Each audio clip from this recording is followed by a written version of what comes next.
Hey Chaos crew, I'm KJ Khaotic. Welcome to the apocalypse. Let's get chaotic.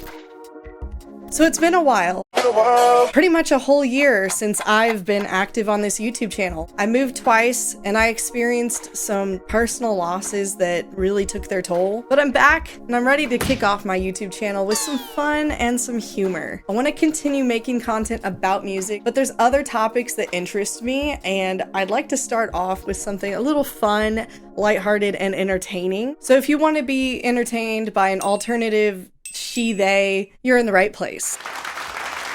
So today, let's dive into something nostalgic. Everybody loves theme parks, right? They're loud, they're jarring, they're overstimulating, they're overpriced, and a lot of fun. We love to hate them. Nothing says fun like getting sick and needing a chiropractor. But truly, thrills are the backbone of America. If the backbone's disjointed and in the shape of the Nile River. But I'm sure when you think of theme parks, I know what you're thinking of, right? The atmosphere, the fun, the nighttime, Ferris wheels, roller coasters, games. But there's some really weird ones out there, and I want to talk about them. I've cooked up some weird ones too, and we're gonna get to that at the end. So these really push the boundaries of what a theme park can be, starting off with Dismaland. Dismaland, the dark and twisted bemusement park, created by the one and only Banksy.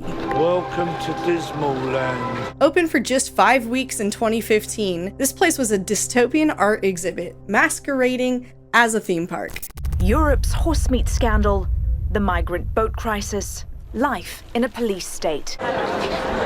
This is no ordinary art show. Instead of Mickey Mouse and cotton candy, Dismaland featured grim satirical installations, like a crashed Cinderella carriage surrounded by the paparazzi. The princess surrounded by paparazzi.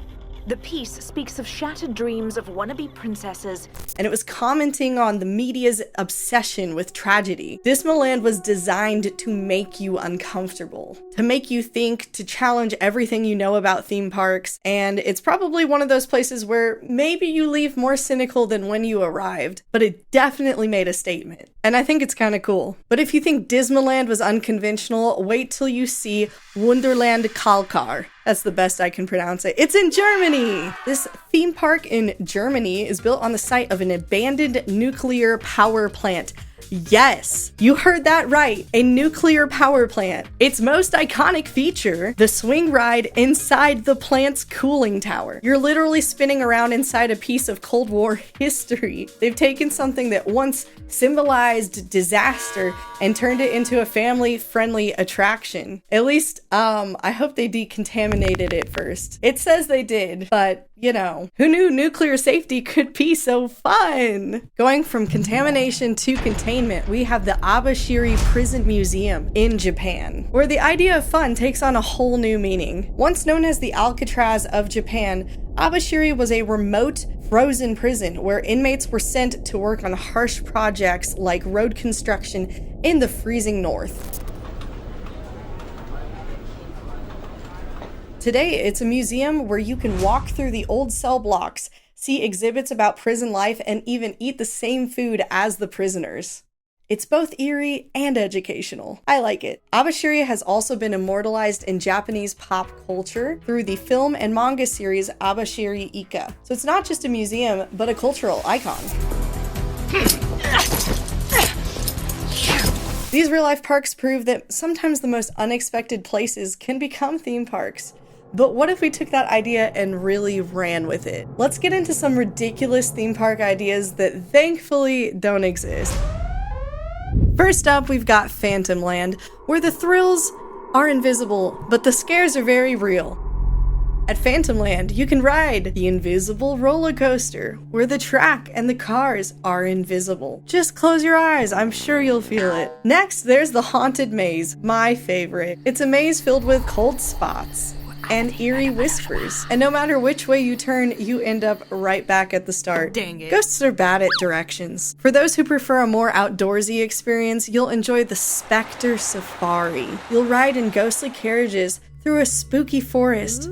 spotting ghosts. Don't worry, your guide will have an EMF detector and thermal camera to show you the action. If that's not enough, take a spin on the Phantom Carousel. A carousel with invisible horses. Just hold on to the air and enjoy the ride. Don't forget to take the ghost tours, where you get to explore these ghostly exhibits inside of a haunted mansion. And, you know, we don't need cages for the ghosts. You just put a ring of salt on the ground and they're contained. And for the little ones, there's Boo Boo's Kiddie Ride, a gentle ghost-themed ride with a playful twist. But beware of the ghost, Timmy the Trickster. He plays a little rough. Hey Mom, this is fun! But if you're not into invisible thrills, how about something a little more solid?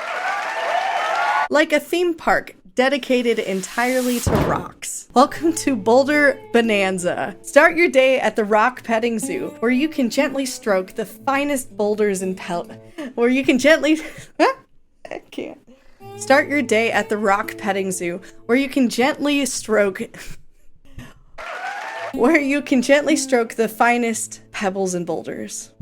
Next, take a ride down the rock slide. Bruises and scrapes are guaranteed. And you know what? It's not about the destination, it's about the injuries on the way there. Feeling adventurous? Try your hand at the Everest-themed wall climb. Scale the heights of this monumental challenge. Oxygen tanks included, just like the real climbers use. And when you've had your fill of thrills, relax by stacking some stones at the Zen Rock Gardens. Now, I know those two were kind of silly, but you really just have to consider the fact that the haunted attractions do exist. You're literally going there to experience cold spots and whispers and be a little spooked by invisible forces. And with the rocks, I mean, Colorado Red Rocks, come on, but I was thinking up of some really terrible amusement park ideas, and I have a couple for you.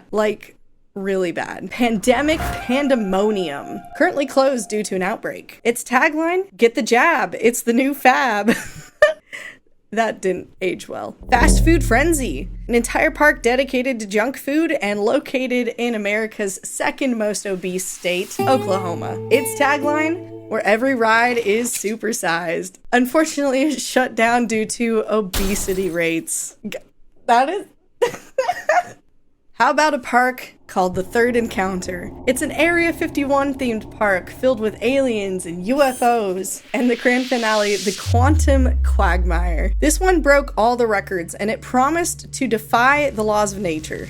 Quantum rides that move both forward and backwards in time. Gravity-busting attractions where you float and fall simultaneously. And the piece de resistance, the Paradox Plunge, a ride that's open and closed at the same time. Don't forget about the anti-gravity ball pit. That's my favorite. The Quantum Quagmire was shut down before it even opened, because apparently you can't have a theme park that exists in multiple dimensions. I wrote that. That's funny. So there you have it, a journey through some of the weirdest theme parks imagined, both real and imagined.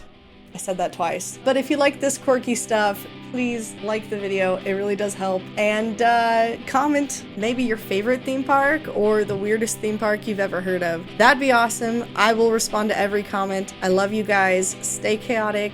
Be kind, especially to yourselves. If you're going through a hard time, I've been there.